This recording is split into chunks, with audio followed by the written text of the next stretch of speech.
Hi guys, I'm Paige and I'm the community director for Delight.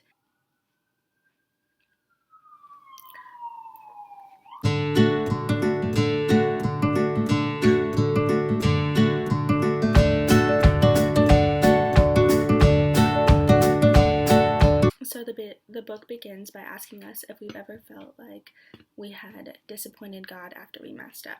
And what was your action? Did you just want to run and hide and shut out God? And I was reading that and I was like, well, yeah, all the time, many times, unfortunately. But this was just kind of setting up us getting into Genesis, which is the first book of the Bible, and it just tells the story of how God created the earth. Before we dive into that, we flip back to Ephesians 1:7, which says, "In him we have redemption through his blood, the forgiveness of sins in accordance with the riches of God's grace." So that right there is just kind of a reminder that God brings us back to our original state and back to the way we were before we were slaves to sin. And then we go ahead and just get back into Genesis. And our book instructs us to read Genesis 1 through 26. And this basically is just kind of like a background of how God created the earth, when he created light and all the creatures of earth, and they were good. And in the book, he wants you to note that after he created everything, it's mentioned that it's good. He stated it 6 times. But when he created man, it was very good. His creation of us was beautiful and bountiful, and he breathed the breath of light into man, and then man became a living being. God and Adam, they spent some time together naming all the creatures. He left that all up to Adam, and basically anything he wanted went. He was like, oh, you want to call us a lion? Good, great, that's cool.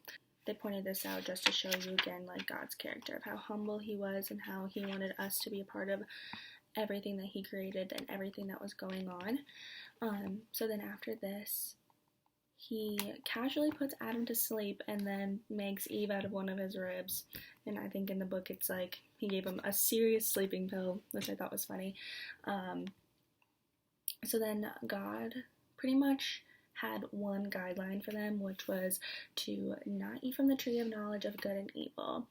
But, spoiler alert, Adam and Eve eat the fruit.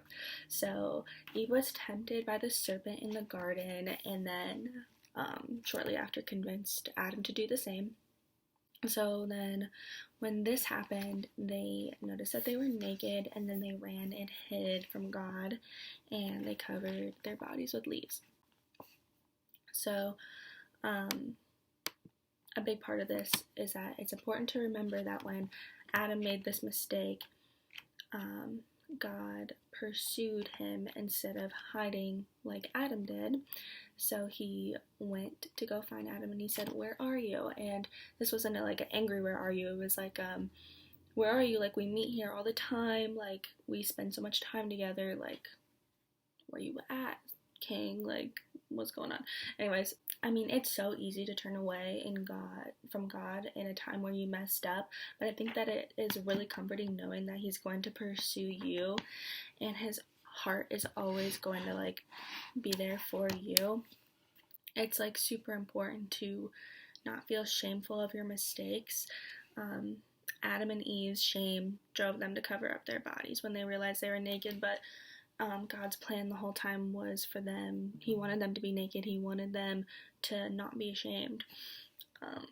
So it's pretty intense when you read all of that, the Genesis 1 through 26, like everything that goes down in the garden. God cursed the land, and then he said there's going to be pain in childbirth, and that a woman's desire will be to rule over her husband. And then God clothed them, and that was pretty much the end of that.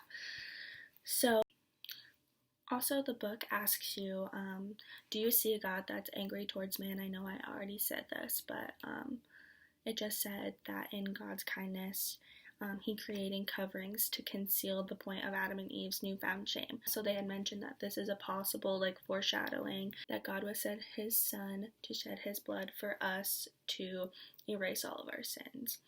Also pointed out that God's heart is shown all throughout the Bible. Like, every time that there's a mistake or someone messes up, God is right there to walk with them and to forgive them, and that he's not just going to be mad at you, he's going to pursue you. But then we get into Angel's story, and it's her friendship with God story, and she basically kind of starts off talking about how she's felt shame and condemnation, and she just talks about how she was constantly hearing voices of telling her that she was a bad person, and she said that they never let her forget that God thought she was a bad person, but this was really just obviously not the case.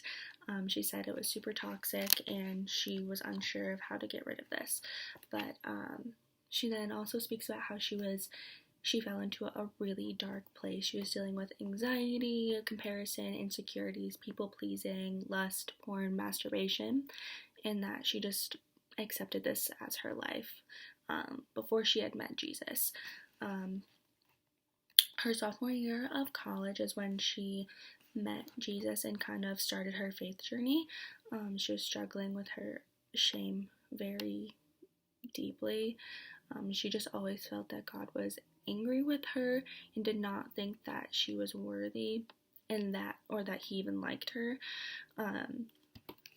But one night, I believe she was at a Bible study when she heard that her sins were separating her from God. So out of fear, she kind of quit doing the things that she believed were creating this distance. But as a result, this skewed her perception of God, and she felt shame even more deeply for every little mistake she made. If she didn't read her Bible, if she picked up her phone instead of doing the things that she was supposed to do, or if she just, basically any little thing that she felt was a sin or a mistake. But then I think honestly the most powerful part of her story is when one night she was venting to God after a breakup, and the Lord pretty much was like, "Queen, you don't know me." He said that she was pretty much just going through the motions of being a Christian, but she did not know his tone or character at all. And this really shocked her because she was like, what do you mean I don't know you? I read my Bible every night, I pray to you, I talk to you all the time. But she just decided to stop and pray and ask him to teach her his character and his tone. And she said, "Can you show me what you're really like? I don't want to know what other people say about you. I want to know the real you." And also just wanted to point out that boldly in the book it says, shame tells us that we need to run and hide, but the truth is that God actually looks for us and draws close to us in our worst moments. Our God is gracious, loving, and forgiving, that no matter what we do, He's always going to be waiting and welcoming us with open arms, ready to help us get through any part of life. After this, Angel had some experience with giving into temptation yet again, and to her surprise, God said to her, "Daughter, I love you. I died for that. Let me show you my better way." This led her to break away from shame and condemnation and find a friendship with God that was filled with fearless love, and that's available constantly. So, if you're ever feeling like you've messed up, just remember what Adam and Eve did. No, I'm just kidding. Always room in God's heart for you, no matter what you did. No mistake too big or small, and you're always worthy of love and forgiveness. Hope you guys enjoy your small groups and have a great week.